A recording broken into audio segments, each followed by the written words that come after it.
ማለት ነው። ራሱ ሶስት መንታዎች ናቸው። አይ ታናናሾቼ ናቸው ሶስቱ መንታዎች። ጮማ የሆነ ነገር ነው ይዘህ መጣ። ልጁ ወጣ እንጂ አሪፍ መረጃ እንትን ትዝ አለኝ ታውቃለህ። እንደዚህ ያለና እኔ በዚህ መልኩ አላሰብኩም። ናገባ በሉት እስቲ ቆይ። እሺ ኦሪት ዘፍጥረት ላይ ምዕራፍ 22 ከቁጥር 23 ላይ የአብርሃም ወንድም ልጅ እንግዲህ ምን ማድረግ ሰላም ጤና ይስጥልኝ። እንደምን አላችሁ? ዛሬ ተባረ አዶናይ ገብተሃል። ኦራይትሽ የአብርሃም እንደምን አላችሁ? ኦራይት የአብርሃም ወንድም ልጅ እንደተወለደች ማለት እንደወለደችለት ርብቃ እንደተወለደች ይናገራልና እዛው ደግሞ አለፍ ብሎ ምዕራፍ 23 ላይ ሳራ እንደሞተች በ127 ዓመቷ ይናገራልና ከዚሁ ታሪክ ጋር ተያይዞ መጽሐፈ ኩፋሌ ምዕራፍ 14 ከቁጥር 28 ላይ የሚናገረው ነገር አለ። ያው ከላይ ከፍ ብሎ ሳራ በ127 ዓመቷ እንደሞተች ነው የሚናገረውና ቁጥር 28 ላይ መጣና በአራተኛው ዓመት ለልጁ ለይስሐቅ ሚስትን አጋባው፣ ስሟም ርብቃ ይባላል። ይህችውም የአብርሃም ወንድም የናኮር ልጅ የሚሆን የባቱኤል ልጅ የላባ እህት ናት። የአብርሃም ወንድም የናኮር ሚስት የሚልካ ልጅ ባቱኤል ርብቃና ላባን ወለደችው ይላልና ሳራ በሞተች በ4 ዓመት ነው ያጋባው አብርሃም ይላልና ይሄ ነገር ምናልባት ብዙ ጊዜ ዲቤት ላይ የምናነሳው አለና ማጠናከሪያ ይሆናል ትላለህ ኡስታዝ? እይታ የምትነግረኝ ጥያቄው ራሱ አልገባኝም። ቲምቢራይ ነው ይዞረው አጥራ አድርገህ ብትነግረኝ ይሻለኛል። እሺ ሳራ ሞተች። እሷ ከሞተች በኋላ በ4ኛው ዓመት አብርሃም ለይስሐቅ ርብቃን አጋባው ይላልና ሳራ ከመሞቷ በፊት ነው ርብቃ የተወለደችው። ማለትም ከ4 ዓመት በፊት ማለት ነው። እዚህ ጋር ደግሞ በ4ኛው ዓመት ይስሐቅን አገባችው ያለ ነውና በምን 4 ዓመት ነው ያገባችው? በ4ኛው ዓመት ነው የሚለው እኮ። በምን 4ኛው ዓመት? የትኛው 4ኛው ዓመት? ስቶሪ ላይ ታሪኩ ላይ እንደሚናገረው ሳራ ሞተች ይላል። ከዛ በኋላ በ4ኛው ዓመት ይላል፣ ከሷ ሞት በኋላ ማለት ነው። እሺ። እና ይሄ የሚያመላክተው ምናልባት የተጋቡት ሳራ በሞተች በ4 ዓመት ሳራ በሞተች በ4 ዓመት ማን ተጋቡ? ርብቃና ይስሐቅ እኮ። ምንድን ነው የፈለከው ታዲያ አንተ? የኔ ጥያቄ ርብቃን ያገባው በ4 ዓመቷ ነው የሚለውን ሀሳብ አለና ብዙ ጊዜ እዚህ የምንሰማው ይሄ እንዴት ታየዋለህ የሚል ነው የኔ ጥያቄ እኮ። ምንድን ነው ጥያቄው? ርብቃ ያገባው በ4 ዓመቷ፣ ሳራ በሞተች በ4 ዓመቷ ነው ያገባው እና ምንድን ነው የኔ ጥያቄ? ርብቃን በ3 ዓመቷ ነው ያገባት ነው ይስሐቅ በ3 ዓመቷ። ምክንያቱም ሳራ ከመሞቷ በፊት ነው የተወለደችው። ከዛ ሳራ ሞተች ነው የሚለው ዘፍጥረት ላይ ማለት ነው እኮ። ያልገባኝ ነገር አለ። ያልገባኝ ነገር ምንድን ነው? ሳራ በሞተች በ4 ዓመቷ ይስሐቅ ርብቃን አገባት አይደል? አዎ ኡስታዝ። ሳራ የተወለደችው መቼ ነው? ማን ነው ርብቃ የተወለደችው መቼ ነው ይላል? ሳራ ከመሞቷ በፊት። ከዛ በኋላ ሳራ ሞተች ይላል። እድሜዋ 127 ነበር። መቼ ሳራ ከመሞቷ በፊት ከተወለደች መቼ ነው? ሳራ ከመሞቷ በፊት ስፔሲፋይ የተደረገ ጊዜ አለ? የለም። ዘፍጥረት ላይ የስቶሪ ክሮኖሎጂ እሷ እንደተወለደች ነው የሚገልጸው። ስለዚህ ምንም እንትን የሚለው ነገር የለም። በ4 ዓመቷ ለሚለው ማስረጃ መሆን አይችልም። የ4 ዓመት ልጅ ያለች ይስሐቅ አገባት ለሚለው ማስረጃ መሆን አይችልም። ባይሆን ይህን ማስረጃ የምናመጣው ከራሳቸው ራሺ ዘፍጥረት 25:20 ላይ ነው የሚናገረው። ምንድነው የሚሉት እዚህ ጋር? ኦሪት ዘፍጥረት እንደምትመለከተው ታርገም ዮናታን ላይ ምዕራፍ 22 ቁጥር 1 ላይ ይስሐቅ እንዲህ ሲል መለሰ፣ እነሆ ዛሬ የ36 ዓመት ልጅ ነኝ አለ። የ36 ዓመት ልጅ ነኝ አለ። ምሁራን ይስሐቅ በሞሪያ ተራራ 36 ዓመት ከመንፈቅ ስላለፈ 37 ዓመቱ እንደነበር ይዘግባሉ። አይተህ ከሆነ ያንን ሊያቀርበኝ ሲል የ36 ዓመት ልጅ ነኝ ነው የሚለው። አሁን የ36 ዓመት ልጅ ከነበረ ራሺ ዘፍጥረት 25:20 ላይ አብርሃም ከሞሪያ ተራራ በመጣ ጊዜ ርብቃ መወለዱን ሰምተዋል አለ። በዛን ጊዜ ይስሐቅ የ37 ዓመት ልጅ ነበረ። ምክንያቱም በዛን ጊዜ ሳራ ስለሞተች አለ። ሳራ ስትሞት ኦልሞስት ያንን የተወለደ ይላል። ለምን አብርሃም ልጁን ሊሰዋበት የነበረው የ37 ዓመት ልጅ ነበር ነው የሚለው። ይህ ከሆነ ይስሐቅ ሊሰዋ ከሆነ ለአብርሃም ሚልካ ለወንድሙ ለናኮር ልጆች ወለደችለት ይላል ዘፍጥረት 22:20 ላይ። እንዲህ ከሆነ በኋላ ለአብርሃም እንዲህ ሲል ተብሎ ተነገረ። ሚልካ ደግሞ ለወንድሙ ለናኮር ልጆች ወለዱለት። ሚልካ የናኮር ሚስት ስትሆን የአብርሃም ወንድም ናኮር ደግሞ ኡፅን፣ ቡዝን፣ ቁሜልን እና ባቱኤልን የሚባሉ 8 ልጆችን ወለደ። ዘፍጥረት 22:21 ላይ ስትመለከተው ማለት ነው። ከዛ ባቱኤልም የናኮር የመጨረሻ ልጅ ሲሆን ባቱኤል ደግሞ ርብቃን ወለደ። ቁጥር 23 ላይ ታገኘዋለህ። ባቱኤል ርብቃን ወለደ። በትንሹ ይስሐቅና ርብቃ በ37 ዓመት ይበልጣል። በትንሹ ይስሐቅ ርብቃን በ37 ዓመት ይበልጣታል። ይስሐቅ 40 ዓመት ሲሆነው ደግሞ ርብቃን አገባ ይላል ዘፍጥረት 25:20 ላይ አይተህ ከሆነ በ37 ዓመቱ ከሆነ እንደ አይሁዳውያኖች ትምህርት ያገባት ይስሐቅ ርብቃን ያገባት በ3 ዓመቷ ነው። እንደዛ ከሆነ ከ40 ላይ 37 ስትቀንስ 3 ዓመት ነው የሚሆነው። ወይም ደግሞ ከ40 ላይ 36 ስትቀንስ 4 ዓመት ነው የሚሆነው። ከዛ ከጋብቻ በኋላም በተራክቦ ለመራከብ የነበረው የጊዜ ክፍተት ደግሞ 3 ዓመት እንደነበረ በራሺ ዘፍጥረት ላይ ይገኛል። ራሺ ዘፍጥረት ምዕራፍ 25 ቁጥር 20 ላይ ለጋብቻው ብቁ እስክትሆን ድረስ 3 ዓመት ጠበቀ ይላል። ከዛ ደረሰባት ይላል።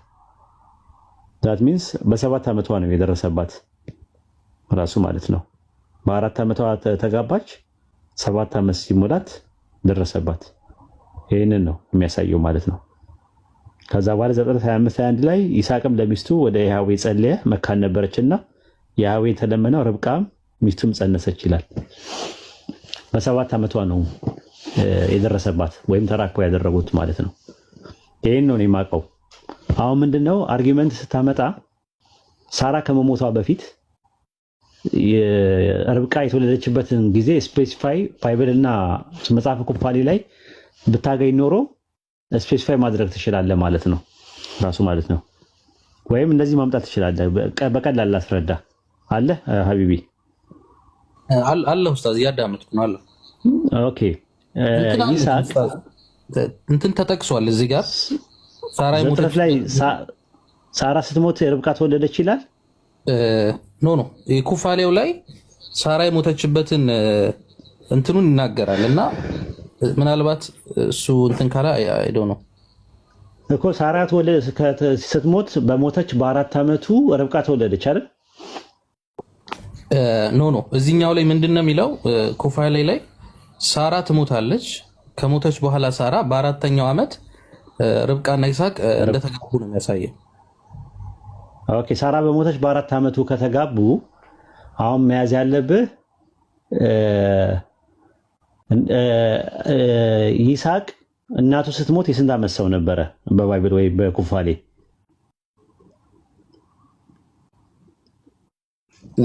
ያው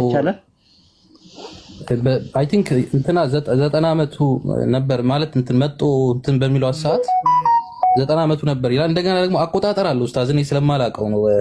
ለመስዋዕት ሲቀርብ ኢዮቤልዩ በሱባኤ ምናምን የሚለው አቆጣጠር አለና በ7ኛው ሱባኤ በመጀመሪያው ኢዮቤልዩ እያለ ነው የሚቆጥረውና እሱን አቆጣጠር ስለማላውቀው በ7ኛው ሱባኤ ማለት 49 ዓመት ማለት ነው። 7ኛው ሱባኤ አንድ ሱባኤ ማለት እንትን ነው 7 ዓመት ነው። ኢዮቤልዩ 7 ሲባዛ በ7 49 ዓመት ኢዮቤልዩ ማለት ነው። አንድ ኢዮቤልዩ ማለት ነው።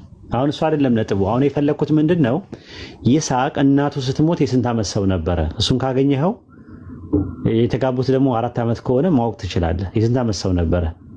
ምክንያቱም የተጋቡበትም ለማወቅ ማለት ነው። እከሌ የሚል እድሜ ከሰጠ ይስሐቅ ርብቃን ሲያገባ ደግሞ የ40 ዓመት ሰው ነበር ይላል ባይብል ላይ። ከዛ በኋላ የተጋቡ መቼ በስንት ዓመቷ እንዳገባት ማወቅ ይቻላል።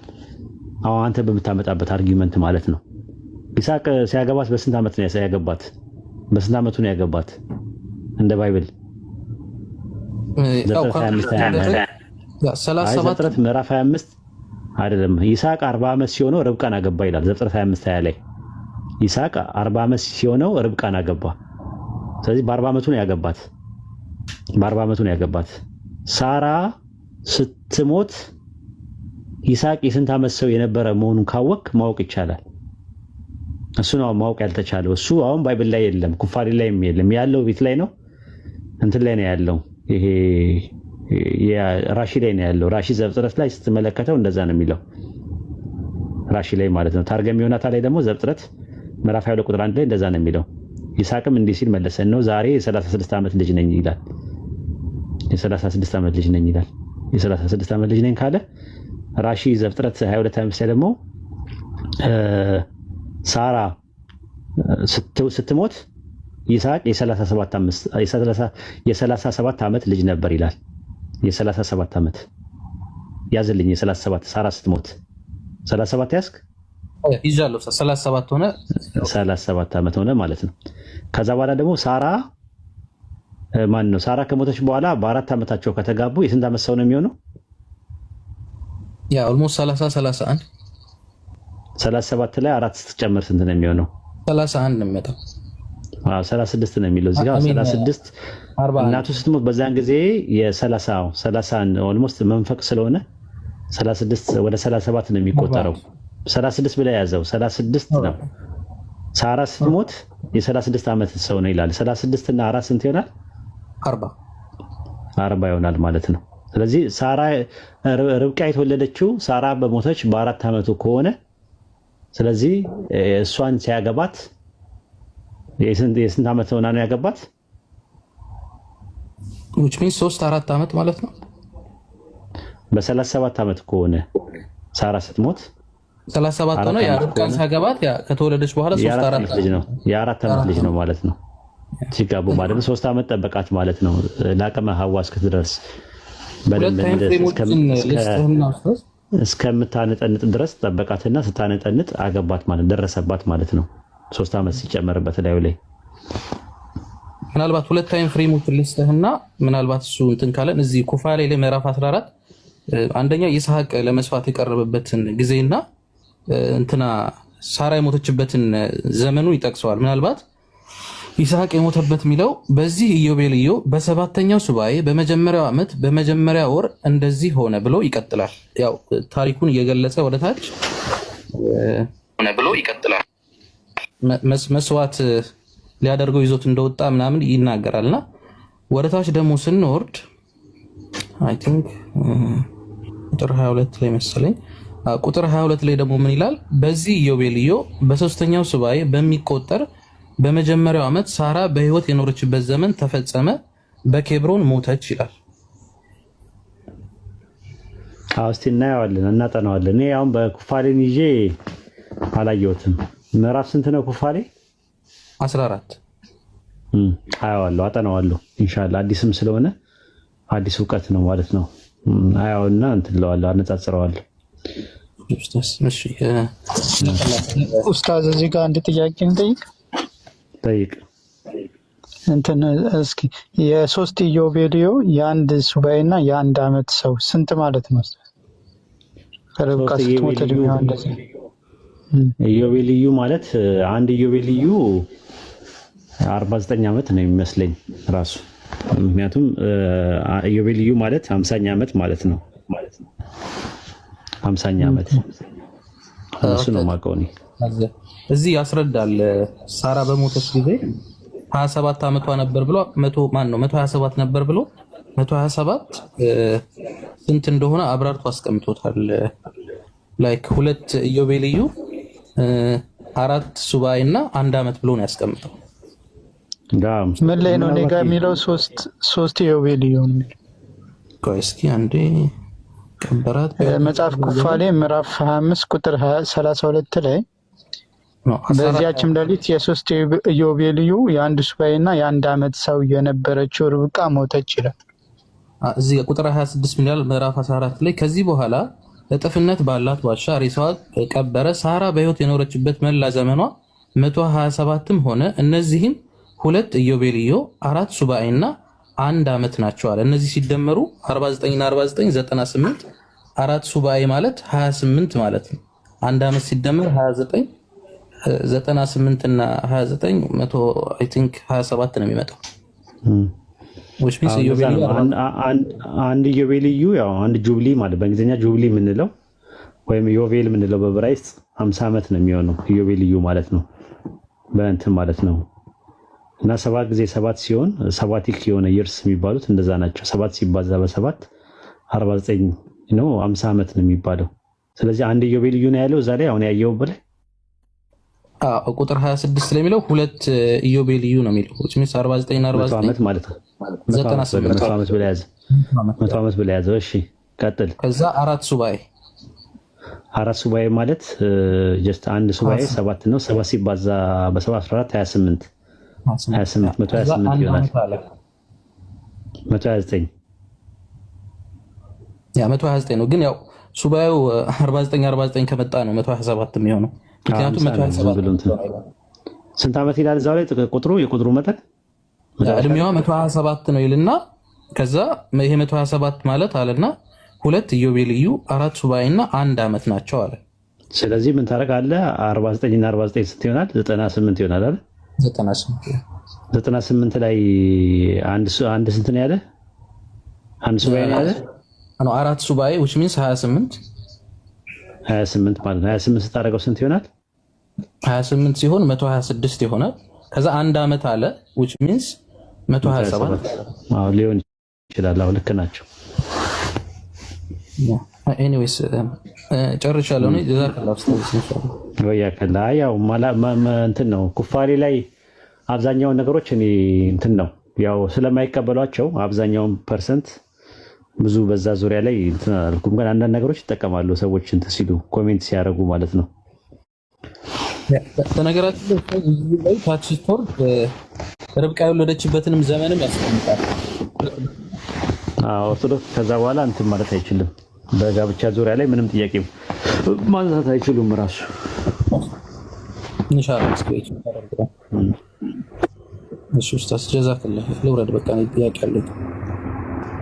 ክብረት ናስቲ 37 ያልክበትን እኔ ከአይሁዶች ነው ከባይብል አላገኘውም። ክብረታችን ናስቲ ኦኬ ዮናስ እንግዳ ገብቷል። አሪዮስ ነው ምናምን አሪዮስ ነው የሚለው አሪዮስ ባቢሎን ደቀ መዝሙር 665 ኡስታዝ ሰላም ነው። ሰላም እንዴት ነህ? ሰላም ይሰማል? እንዴት ነህ? ይሰማል። እሺ እንግዳ እንደገና አንዴ ልግባ ወጥቼ። ኦኬ አስቸገረ ኔትወርክ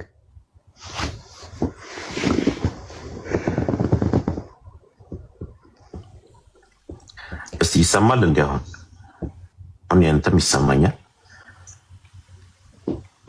ይሰማል? እሺ ኔትወርክ ኦኬ ንገረን። 37 ያልከውን ክብረት ደህና ነህ? በቅድሚያ አለው ደህና ነኝ እግዚአብሔር ይመስገን። እንዴት ነህ? ቅድምም እየሰማሁኝ ነበረ በመሀል ትንሽ እንትን እያልኩኝ ነው እንጂ ከቅድም ጀምሮ ስለ ታቦት እያወራህ የነበረው በጣም እንደውም ደስ እያለኝ ስሰማ ነበረ። አሁን ስታወሩ ደግሞ እንደውም ፍሪ ሆኜ አሁን እየሰማሁኝ ነበርና ርብቃ ላይ ነው እድሜዋ መቼ እንደተወለደች የማይታወቀው እስካሁን እንግዲህ እንደገባኝ እንጂ እንትና ይስሐቅ የተወለደው በዘፍጥረት ላይ 90 ዓመቷ ላይ ነው የሳራ ማለት ነው። በዚህ ዓመት ትወልጃለሽ። ቆይ ክብረት አሁን አየህ ጮማ የሆነ ነገር ነው ይዘህ መጣ። አየህ ልጁ ወጣ እንጂ አሪፍ መረጃ እንትን ትዝ አለኝ ታውቃለህ። እንደዚህ ያለና እኔ በዚህ መልኩ አላሰብኩም። ናገባ በሉት እስቲ። ቆይ አሁን ዘፍጥረት ላይ ያው በ90 ዓመት ነው አይደል የሚለው? አዎ ዘፍጥረት አብርሃም 100 ወይም 99 እሷ ደግሞ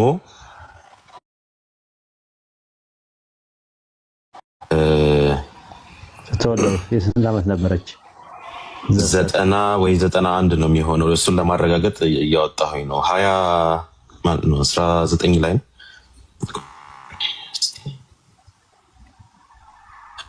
እሱን አላስታውስኩትም እንጂ እንደተናገረው በአመቱ አቆይ በቀትርም ጊዜ በድንኳኑ ዳር ተቀምጦ ሳለ ቆይ አሁን ትዝ እያለኝ መጣ።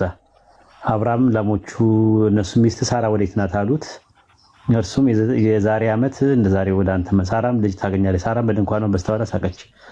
በእድሜ ሸምግሏል፣ ፈጽሞ አርጅተው ነበር። ሴቶች የሚደረግ ቁማ ቀርቶ ነበረ። በእውኑ ለእግዚአብሔር የሚሳነው ነገር አለን? የዛሬ ዓመት በእግዚአብሔርም አብርሃምን አለው እኔ ካረጀው በኋላ በእውኑ ወደዋለሁ ስትል ሳራ ለምን ሳቀች አለው። በእውኑ ለእግዚአብሔር የሚሳነው ነገር አለን? የዛሬ ዓመት ወደ አንተ መልስ። ሳራም ስለፈራች አሳኩም ስትል ካለች። እርሱም አይደለም ሳቀች እንጂ አልሳት ይላል። እዚህ ጥቅስ ላይ 90 የሚል ነገር አላየውም። ኦኬ እኔ ለምንድን ነው 90 ብዬ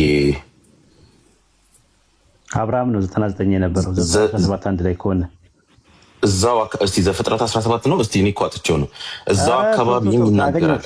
ኧረ ወይኔ አላሁ አክበር አላሁ አክበር አላሁ አክበር። ኧረ ልጁን አስገቡት። ይሄማ አሪፍ ነው። ዘፍጥረት 17 ላይ ነው ያለው። ማሻአላ 90 ዓመት ይሆናት ሳራ ትወልዳለችን አለ። ከዛ ምን አለው? የዛሬ ዓመት አለ የዛሬ ዓመት ትወልዳለች ይላል ቁጥር 21 ላይ 90 እና 1 ስንት ይሆናል? 91 አካባቢ ያው አንድ ዓመት 91 ያዙልኝ፣ ሳይቀላቀል ያዙልኝ 91። እሺ 91 እሷ የሞተችው በስንት ዓመቷ ነው? እሱ ደግሞ 127 መሰለኝ። እሱንም ጥቅስ አንተ ነው ጥቅሶች ላይ እኔ በጣም እሺ 22 ላይ እናገኘዋለን። ችግር የለውም። እሺ ባቴልም ርብቃን ወለደ። እሺ ባቴልም ርብቃን ወለደ። እሺ ነው ለሳራ እንዲህ ተባለ ለማርከው እንደነበር ሆነ። ባቴልም እሺ 22 በ127 ዓመቷ ዘፍጥረት 23 አንድ ላይ እንግዲህ 36 37 ልትለው ትችላለህ ይስሐቅን ማለት ነው። ቆይ እሺ የሳራ እድሜም 127 ዓመት ሲሆናት ሞተች ይላል። ከ127 ላይ ቀንሱ 91 ከ127 ሲቀነስ 91 ቀንሱ 36 አይሆንም 36 መሰለኝ 37 ነው። እኔ አክቹሊ ማቀው ኦፊሻሊ የይስሐቅ እድሜ ተብሎ ማለት ነው። እሷ ስትሞት እና ያገባ አሁን 3 እና 4 የሚለው ላይ እሱ በሱ ነው ብዙ ጊዜ ካልኩሌሽን ሚስ። አሁን ግን ችግሩ እኔ ደግሞ ማነሳው እንትን በዘፍጥረት ላይ ኩፋሌ ላይ ያለውን እንስራውና ወደ አንተ እንመጣለን። ኩፋሌ ኦኬ። እኔ የኩፋሌን እንኳን አላውቀውም። እሺ ቀጥሉና ስንት ነው? 14 ነው። አይ ኦርቶዶክስን እንምታው። በጣም መምቻ አገኘው። ምንም አላስተረፋቸውም በለው። ከዚህ በኋላ ኦርቶዶክሶች በቃ ምንም አይተርፉም። እሺ ኩፋሌ ላይ ንገረኝ ኤቨር። ምዕራፍ 14 የማን ልንገረው ኡስታዝ? የሳራን ኩፋሌ ንገረኛ። ኩፋሌ 14 ላይ ነው ያልከኝ? ሳራ የሞተችበት አመቱን ነው ወይስ የእድሜዋን? አይደለም ሳራ ከሞተች በ4 ዓመቱ ነው የተጋቡት የሚለውን አምጣው። መለቀቅ የለም። እሺ ሙሉ ታሪኩ እንዲገባን አንዴ ከ26 ጀምሬ ላንብበው። ስንት 36 14 26 እሺ 14 26 እሺ። ከዚህም በኋላ እጥፍነት ባላት ዋሻ ሬሳዋን ቀበረ። ሳራ በሕይወት የኖረችበት መላ ዘመኗ 127 ሆነ።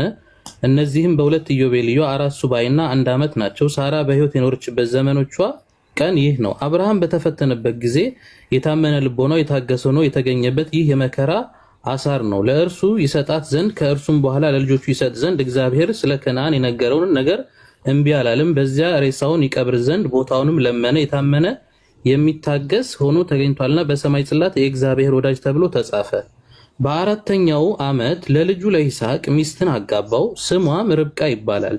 ይህችኛውም የአብርሃም ወንድም የናኮር ልጅ የሚሆን የባቱኤል ልጅ እና የላባ እህት ናት።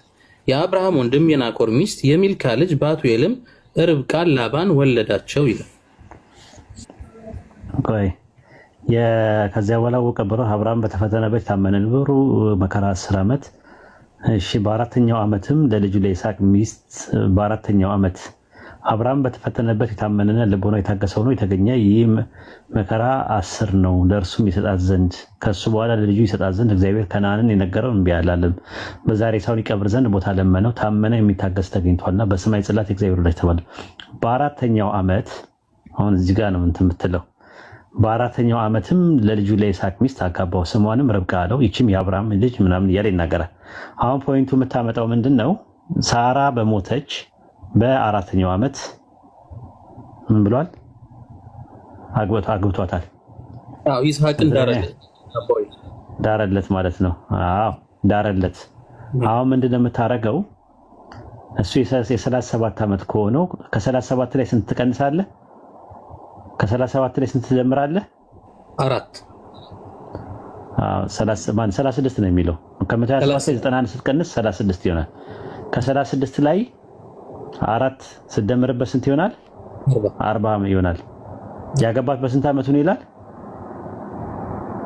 ያገባት አይናገርም። በአራተኛው ዓመት አገባት ነው የሚለው። ግን እሷ የተወለደችው እሷ ከመሞቷ ልስታ እንደዛ ከሆነ ባይብል ላይ ደግሞ ልስት እንትን ላይ እሺ፣ ጥቅስ ላውጣ። ኡስታዝ አንድ ነገር እዚህ ጋር ልጨምርልህ። 90 በሚለው ላይ ብትይዘው ጥሩ ነው። ለምን መሰለህ? አሁን እያየሁት ዘፍጥረት 17ን አብርሃም የ99 ዓመት ሆኖ ነው የተገለጠለት እግዚአብሔር እና ምን አለ መሰለህ? አብርሃም አሁን ዘጠና ነበረች፣ እሱ 89 ነበር። በ89 ተወለደ። ቆይ ይኸውልህ 89 ሊሆን ይችላል የእሷ በዛ ታይም። ለምን መሰለህ ያልኩት? አብርሃምም በግንባሩ ወደቀ ሳቀም፣ በልቡም አለ 100 ዓመት ሰው በውኑ ይወልዳልን? ስለ ዛሬ ዓመት ነው እያወራ ያለው ማለት ነው። 99 ዓመት ሆኖ ነው እንደዚህ የሚለው። ስለዚህ 90 ዓመት የሆናትም ሳራ ትወልዳለችን ሲል አሁን ሳራ 90 ዓመቷ ነው ሳይሆን ምናልባት 90 ሆኗት ትወልዳለች ወይ የዛሬ ዓመት። ስለዚህ የወለደችው አክቹዋሊ በ90 ዓመቷ ሊሆን ይችላል፣ በ91 ሳይሆን። ሰው ገብቷል? አዎ። ግን 37 ኦፊሻሊ የማውቀው እሱ ስለሆነ አሁን እያየሁት ነበር ደግሜም ማለት ነው። 37 በሚል ነው ቢያዝ የሚሻለው ብላለሁ። ቀጥሉ። ስለዚህ ሲያገባት ዘፍጥረት 25:20 ላይ ይስሐቅ 40 ዓመት ሲሆነው ርብቃን አገባት ነው የሚለው። በ40 ዓመቱ ነው ያገባት። እሱም ትክክል ነው። እሺ አሁን ኤቨር ርብቃ መቼ እንደተወለደች መጽሐፈ ኩፋሌ ላይ የሚናገረው ነገር አለ? እዚህ ላይ ጠቀሰው የናኮር ልጅ መሆኗንና ማነው የናኮር የልጁ እንትን ልጅ የባቱኤል ልጅ መሆኑን ነው የሚገልጸው እንጂ ስፔሲፊካሊ የጠቀሰው ነገር የለም። ግን ዘፍጥረት ላይ ምዕራፍ 22 ላይ እሷ እንደተወለደችና ቀጣዩ ምዕራፍ ላይ ደግሞ ሳራ እንደሞተች ነው የሚናገረው። ክሮኖሎጂ የሚያሳየው ሳራ ከመሞቷ በፊት መወለዷን ነው የሚያሳየው። ይሄም እስማማለሁ። በፊት በሚለው አሁን እሺ ቀጥል። እንትኑን ነው አሁን ያጣሁት ራሱ። አሁን ሳራ ስትሞት እሱ የ36 ዓመት ሰው ነበረ። ከዛ በኋላ ደግሞ ርብቃ ሳራ ስትሞት የስንት ዓመት ልጅ ነበረች የሚለው ነገር ኩፋሌ ላይ አለ? ያንን አይገልጽም። በአራተኛው ዓመት እሱን ነው የምልህ። ማን ነው ርብቃ ተወልዳ ሳራ በምን ያህል ታይም ፍሬም ውስጥ ነው የሞተች ነው አሁን ጥያቄው ሆኖ አይደለ? መሆን ያለበት እንደዛ ነው። አሁን ለምሳሌ በእንትን ላይ ኮይንግ አብርሃም ልጁን በሞሪያ ተራራ ሲወስደው ርብቃ ተወለደች ይላል ራሺ ዘፍጥረት 25:20 ላይ። ያኔ ሳራ ሞተች ይላል። ሳራ ስትሞት ርብቃ ተወልዳ ነበር ይላል። ይስሐቅ የሚሄደው በዛን ሰዓት ነው ብሎ ነው የሚያስቀምጠው። ሁለት ታይም ፍሬሞቹ ማስቀመጥ እችላለሁ እዚህ ላይ። አንደኛው ይስሐቅ ሊሰዋበት የሄደው ታይም ፍሬሙ አለ። በዚህ ኢዮቤልዩ ችግር የለም። አሁን ርብቃ መቼ ተወለደች ነው የሚለው። ዋናው ነገር መቼ ተወለደች የሚለውን ነው። ርብቃ መቼ ነው የተወለደችው የሚለው ነገር አይገልጽም። ራሺ ላይ ነው የምታገኘው። ኩፋሌ ላይም ዘፍጥረት ላይም አላገኘንም። ምናልባት እዚህ ጋር እንግዲህ እዚህ በፊትም ይሄ ነገር ተነስቶ ነበርና የርብቃ እድሜ እንጂ የማይታወቀው የይስሐቅ ሙሉ በሙሉ ግልጽ ነው። በመጽሐፍ ቅዱስ ብቻ እንኳን ቆመን ማለት ነው። የይስሐቅ 37 ብዬ ነው ማምነው። 36 ቢሆን ያን ያህል እንትን ላይኖረው ይችላል። ሲያገባ ደግሞ 40 ነው። እሱም ኦፊሻሊ አለ እና በ4 ዓመት ልዩነት ውስጥ ነው። አሁን የርብቃ እድሜ ሲነሳ እኔ የምለው እንዲሁ ተወልዳ ነበር። አሁን ስለ ይስሐቅ ትዳር ሊያወራ እየተዘጋጀ እየተንደረደረ እንጂ ወዲያው ተወለደች የሚለውን አያስይዝም።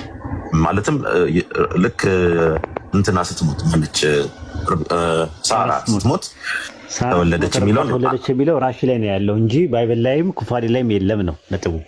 አዎ እኔ ራሺም ተሳስቷል ብዬ ደግሞ የማገትበት ለምንድን ነው ሲፈልጋት የአብርሃም አገልጋይ ሄዶ ሲፈልግ ሚስቶችን እያጠጣችሁ ውሃ ማለት ነው። የ3 ዓመት ልጅ ልትሆን አትችልም፣ ወይም የ4 ዓመት እንስራ እሱ ብላቴና ነው የሚለው። ብላቴና ማለት ህፃን ልጅ ናት ብላቴናው። ለምሳሌ ብላቴና የሚለው ነገር ብላቴናው የሚለውን ኢየሱስን አሁን ሲፈልጉት ራሱ ብላቴናው ይላል። ብላቴና በሚል ብላቴና ማለት ህፃን ልጅም ሊሆን ይችላል ራሱ ባይብል። አዎ ሁሉንም ያጠቃላል። ግን ከእንትኑ ስታየው ከታሪኩ ስታየው ተወልዳ ነበር ብለን እንይዛለን። የአብርሃም አገልጋይ ደግሞ ሲያገኛት ኦልሬዲ እንዲህ ስራ ምናምን የምትሰራ እሱን ሁሉ በመጽሐፍ ቅዱስ ላይ ቆመን መናገር እንችላለን። ዘፍጥረት ላይ ብቻ ማለት እንስራው ምናልባትም ዝም ብሎ የአሻንጉሊት አይነት እንስራስ ቢሆን ትንሽዬ ቢሆን አይ እንዴ ኡስታዝ እንደውም ታጠጣለች በጎቼ። የእንስራው መጠን ቆይ እስኪ እኔም ላውጣው። ግን ምን መሰለህ የሚለው ከማስታውሰው ስራ እንደየአቅሙ እንደየልጅቷ መጠን ሊለያይ ይችላል። ስለዚህ እንደዛ ብለን መደምደም አንችልም። አሁን የእንስራው መጠን ላይ እንትን አይደለም። ቆይ ስንት ላይ ነበረ ማን ነው አገልጋዩ ያገኛት? ደግሞ ወዲያው ያው 17 አካባቢ ነው የሚሆነው 18 ኦኬ አይደለም እንጂ ምንድን ነው የማወራው?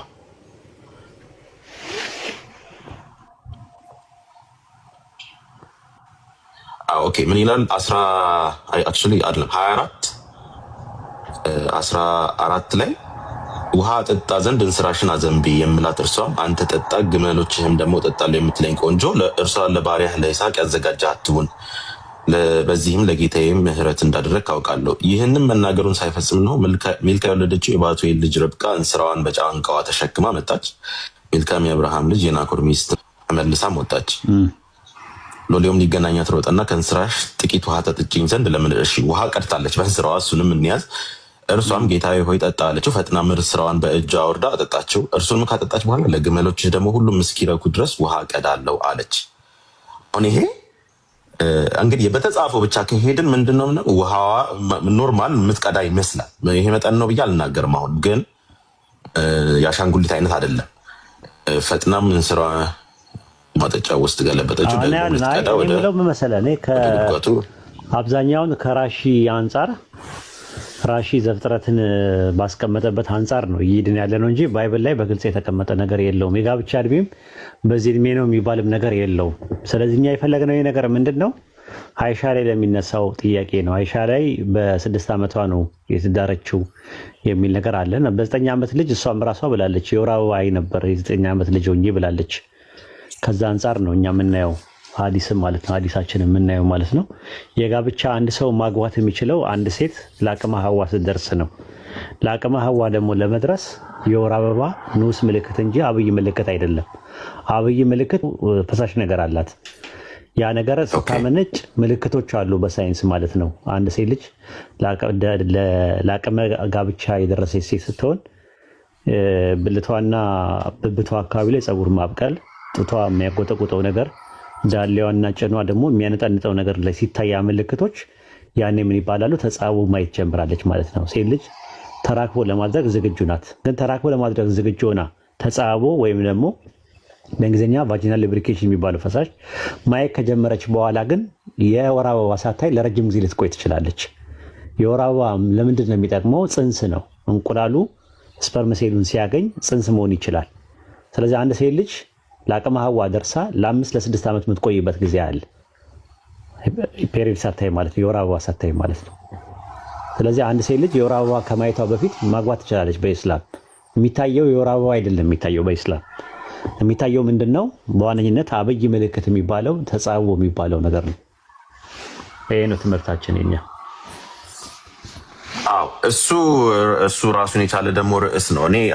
እኔ ሲጀምርም አውቃለሁኝ እነዚህ ውይይቶች የሚነሱት ምን ላይ እንደሆነም፣ ግን ሁለቱም ሳይድ ላይ ጠንካራ ጥያቄ አለ ብዬ አላምንም። እናንተ የምትመልሱት አሁን ለምሳሌ አናቅም፣ እኔ በተለይ አላቅም ስለ አይሻም ናቹራል እንትን ምን ላይ ደርሳ እንደነበረ ምናምን እና ምንም ጥያቄ አላነሳም።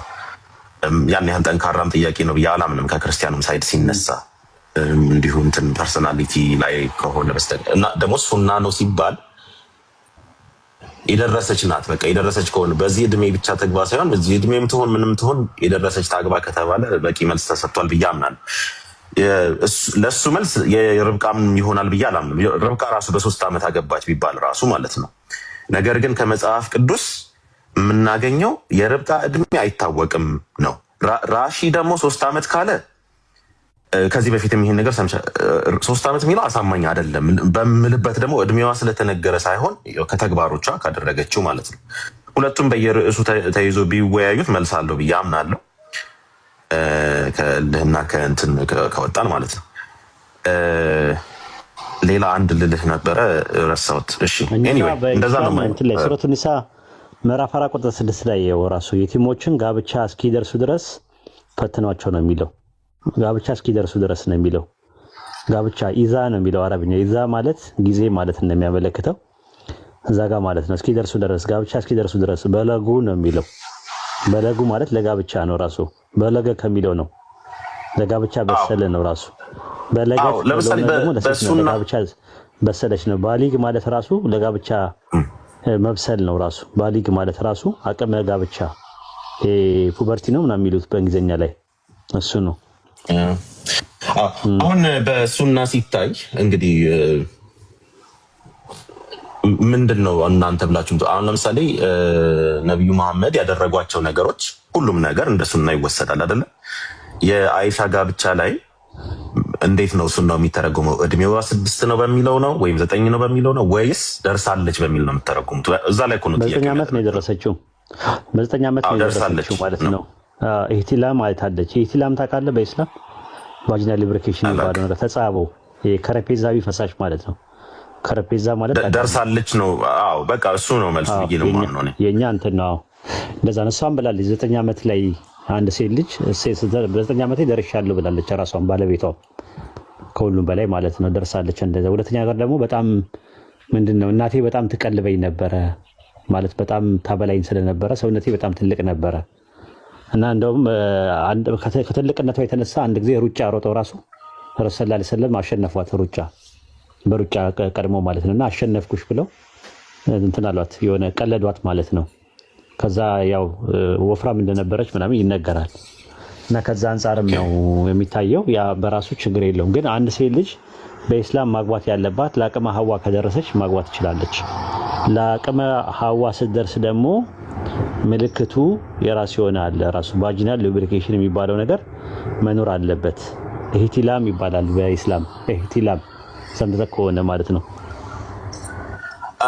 አይ ቲንክ ቃሉን አላስታውሰውም እንጂ አዎ መድረስ አለባት እንደዚህ የሚሉትን ነገሮች አይዲያዎች ሰምቻለሁ። አዎ ለአቅመ ሐዋ ከደረሰች በቃ ለአቅመ ሐዋ መድረሷ እንትን የሚያሳየው እንዳልኩ ነው። ምልክቶቹ አሉ፣ አካላዊ ምልክቶች አሉ። እሱ ነገር እንትን ካለ ያ ነገር አለ የለም የሚለውን ራሷም ትናገራለች። የሆነ ፈሳሽ ነገር አለ፣ ከዛ በኋላ ተራክቦ ማድረግ ዝግጁ ናት። በቂ የሆነ ዝግጁ ማግባት ትችላለች። አዎ ስለዚህ እኔ ለሁለቱም ሳይድ እንግዲህ እዚህ ላይ የምለው አንደኛ አይሻ ላይ የሚነሳው ያን ያህል ጠንካራ ጥያቄ አይደለም ከክርስቲያኑ ሳይድ፣ ማለትም ደርሳለች የሚል ኦፊሻል እንትን ካለ ማለት ነው። ስለዚህ በቃ አዶለሰንት ነች እሷ ደርሳለች፣ ባዮሎጂካሊ እድሜዋ እንትን በቃ ተመልሷል።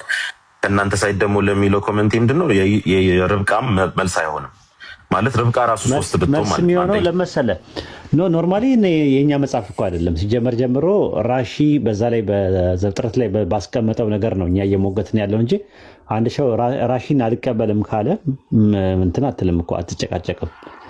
ራሺን አልቀበልም ካለ የኛን እንትን የጋብቻ በስንት ነው ማግባት ያለበት አንድ ሰው አንድ ሴት ልጅ በስንት ዓመቷ ነው ማግባት ያለባት ምን ስትሆን ነው ማግባት ያለባት ብለህ ኖርማል መጠየቅ ነው ያለበት። ክርስቲያኖችን መልስ አይሰጡም እንደዛ አይነት ነገር መልስ የለም ራሱ አንደኛ ነገር። ሁለተኛ ነገር ደግሞ ረሱል ሰለላሁ ዐለይሂ ወሰለም አይሻን ሲያገቧት 9 ዓመት በነበረችበት ሰዓት ላይ ተቃውሞ ያመጣ የለም። ኢቨን እኮ አቡበከር እኮ የእሳቸው ባልደረባ የነበረ ነው ገብቷል ሲሰጣቸው ማለት ነው ሲድር ማለት ነው አንደኛ ነገር። ሁለተኛ ነገር ደግሞ በዛን ጊዜ የነበሩ ቁረይሾች ራሱ ረሱል ሰለላሁ ዐለይሂ ወሰለም የሚቃወሙበት ብዙ 4-5 ምክንያቶች ነበራቸው። አንደኛ ባለቅኔ ነው ይላሉ፣ ጠንቋይ ነው ብለዋቸዋል፣ ከአህሉል ኪታቦች ይኮርጃል ብለዋቸዋል፣ ድግምተኛ ነው ብለዋቸዋል፣ እብድ ነው ብለዋቸዋል።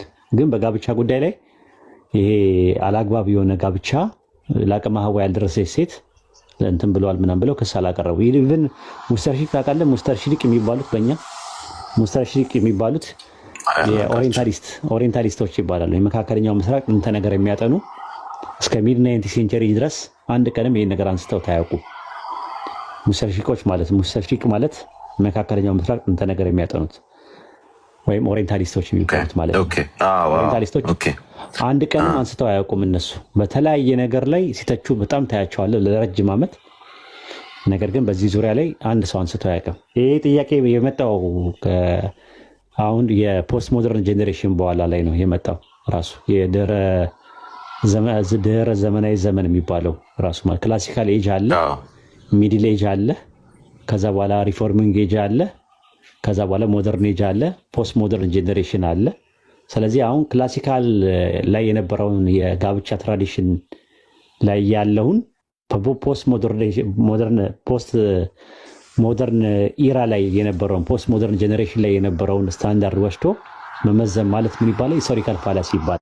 ማለት ምን ይባላል? ሂስቶሪካል ፋላሲ ይባላል። ማለት ምን ይባላል? ሂስቶሪካል ፋላሲ ይባላል። ማለት ምን ይባላል? ሂስቶሪካል ፋላሲ ይባላል። እዚህ ጋር ግን እዚህ ላይ ሊነሳ የሚችለው ምን መሰለ? አሁን በታሪካዊ ህጸጽ የማይሆነው ነገርየው በራሱ ጠንካራ ጥያቄ ነው ብዬ ሳይሆን፣ ነገር ግን መነሳት ይችላል ጥያቄው የምለው ለምን መሰለ? እንደሱና በምትከተሉት አውድ ነው የሚነሳው። ለምሳሌ በዛ ጊዜ ተደርጓል አልፏል አይደለም። የነቢዩ መሐመድ ያደረጓቸውን እንደሱና እንከተላለን ስትሉ በምን መንገድ ነው የምትከተሉ ተብሎ ሊነሳ ይችላል። አሁንም ቢሆን ማለት ምክንያቱም አሁንም በእድሜ ሳይሆን ለአቅመ ሐዋ ከደረሰች ሴት ልጅ ማግባት ይቻላል። አሁንም እሱ ነው መልስ የምለው እኔ አሁን እንጂ አሁን ፋላሲ አሁንም ልልህ ያልኩት አሁንም ቢሆን ለምሳሌ በእድሜዋ ከደረሰች ያግቡ ትጋባ የሚለው ነገር እንደሱና ከወሰዳችሁት አሁንም ሆነ የ1400 ዓመት በፊትም ሆነ ያው ነው ለእናንተ ታሪካዊ ፋላሲ አይሆንም ልልህ ፈልጌ ነው። መልሱ የሚሆነው በቃ እሱን ነው በፕሪንሲፕል ነው። እሱ ሳይሆን እኮ ፋላሲ ያልኩት እኮ መዳሯን ነው። በ6 ዓመቷ ነው የታጨችው ለረሱል ገብቷል። በ6 ዓመት ይድራሉ። በልጅነት ልጄ ለልጅ ምናምን ይባላል እና ያ ነገር ለምን ሆነ ብለው የሚጠይቁም ሰዎች ስላጋጠመኝ ነው። አዎ ለምን ሆነ ይሁን እንጂ እኔ ያን ኤኒዌይ ሞራሊቲ ላይ ከሆነ ፕሪንሲፕሉን ነው የምንወስደው፣ እድሜውን አይደለም የምንወስደው የሚለው አጥጋቢ መልስ ይመስለኛል። እንዲሁ እኔ በሆነ እኔ ለምሳሌ አንድ ነገር ቢነሳ አንድ ሰው የሐዋርያት እንደዛ ቢያደርግ ያደረጓቸው ነገሮች አሉ አይደል? እኔም ለምንድን ነው የምትከተለው ካሉኝ በቃ ይሄ ፕሪንሲፕል አለ እንደዛ ብዬ መልሳለሁ። ከዛ በኋላ ጥያቄው የሚያነሳ ሰውም ትክክል አይመስለኝም። ሌላው አሪፍ ነገር ጽፎ ነበረ ረሱል ሰለላሁ ዐለይሂ ወሰለም። ያኔ እሷ የ6 ዓመት ልጅ በሆነች ጊዜ አሻንጉሊት ላይ ተጫወት ነበር ብሎ ቀለቡት፣ አድሚኖቹ ሰረዙበትና አሻንጉሊት ነበራት ይላሉ። የ6 ዓመት ልጅ ሆና ለዛ ነው 3 ዓመት መጠበቅ የተጠበቀው። ልጅ ነበረች። የ6 ዓመት ልጅ ከሆነች አሻንጉሊት ትጫወት ነበረ የሚል ጽፎ ነበረ እና ልክ ነው ማለት ነበረ ራሱ ሐዲሱ ማለት ነው። ምንም የሚያሰርዝ ነገር የለውም ራሱ ማለት ነው። አንዳንድ ሰዎች ዝም ብለው ለብሽሽቅ ነገር ስለሚጠቀሙበት ነው እና እሱን ነው እኔ የማየው። ይሄ ነው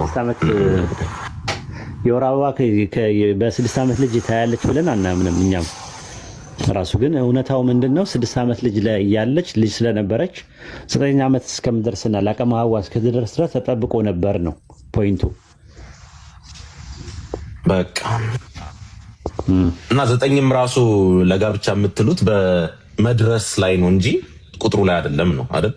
በትንሹ ነው የሚለው በኢስላም አስተምሮት በትንሹ 9 ዓመት ነው ለአቅመ ሐዋ እንጂ አንድ ሴት ልጅ ሊያደርስ ትችላለች 14ም 13ም 11ም።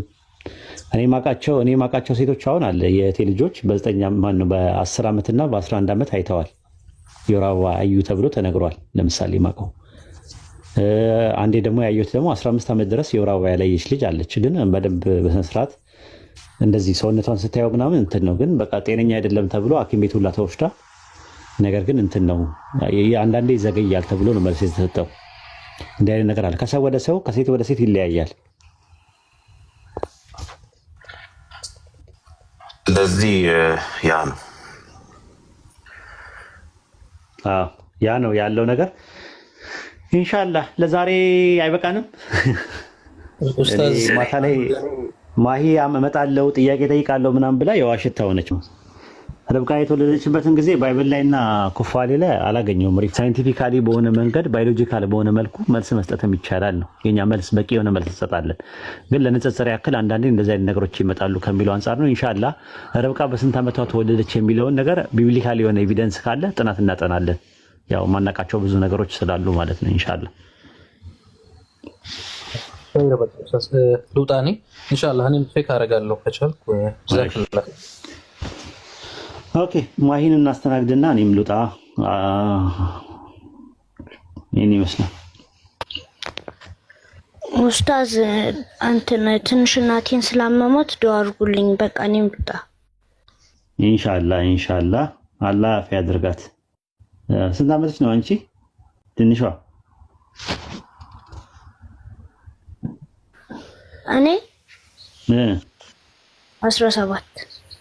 17 ዓመትሽ። ኦኬ ታይ ድምጽሽ አነስ አለብኝና ማለት ነው።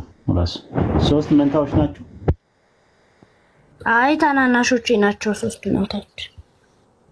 3 መንታዎቹ ታናናሾች ናቸው ሶስቱም? አዎ። ወንድ አለ? አዎ አንድ ወንድ አለ። አንድ ወንድ 2 ሴቶች ናቸው? አዎ። ሁላችሁም ሰልማችኋል? አዎ። ከዛ ማዘር ነው መጨረሻ ላይ ሰለመችው አይደል? አዎ። ማሻአላህ አላሁ አክበር ማሻአላህ። አሪፍ ነው። በርቱ። እሺ አይዟችሁ። እሺ በቃ መልካም ጊዜ ይሁንላችሁ። አላህ አፍ ያድርጋት። ዱአ አድርጉላት። ዱአ አድርጉልኝ አሞኛል ብላለች። ዱአ አድርጉላት። ደግሞ ስምሽን ቀይሪ በሏት። እሺ እናታችሁን።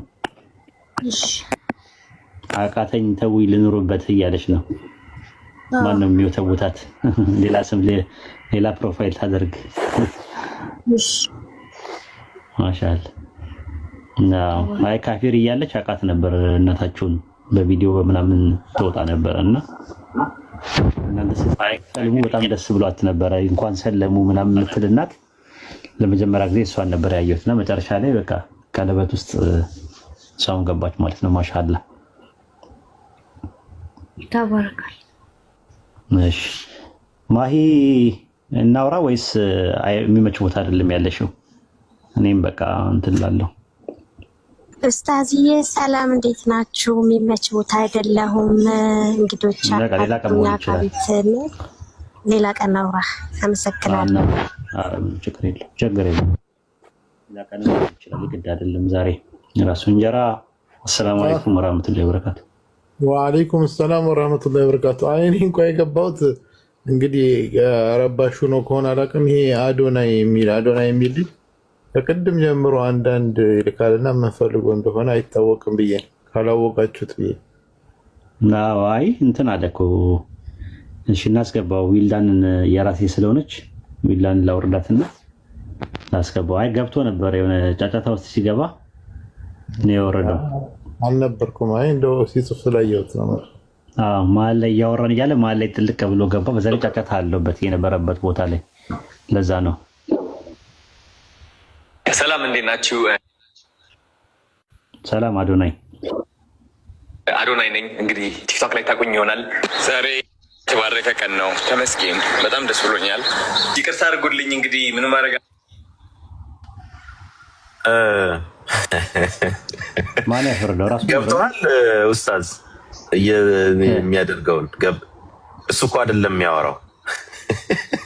የአዶናይ የሚባል አለ። ቅድምም ገብቶኛል መጀመሪያም ሲገባ እና አዶናይ የሚባል አለ። ታዋቂ ነገር ነው እዚህ ቲክቶክ ላይ ማለት የእሱን ድምፆች ነው የሚያሰማው ራሱን ለመምሰል ማለት ነው። ያስታውቃል የተቆራረጠ እንትን እንደሚልና እኔ ከቅድምም እንደዛ ገብቶኝ ነበረ። እንግዲህ በራሱ ነው እንትን የሚለው ማለት በራሱ ነው። አይ ቲንክ ሞዴሬተሮች ነው እንትን ያሉት። አይ እኔ መጠየቅ ከፈለገ ማንኛውም ሰው ክፍት ነው ቤታችን ብዬ ነበር። እሺ ሱሱ አለሽ? ሱሱ አለሽ? አሉ ኡስታዝ። ሰላም አለይኩም ወአለይኩም ሰላም ወራህመቱላሂ ወበረካቱ። ይቅርታ ኡስታዝ፣ ይሰማል። ችግር የለም። እኔ አንድ ጥያቄ ነው ያለኝ። ያችን ጠይቄ እንትን አንድ ጥያቄ ነው ያለኝ፣ ጠይቄ ልውረድ። እሺ ጠይቅ ወንድማችን።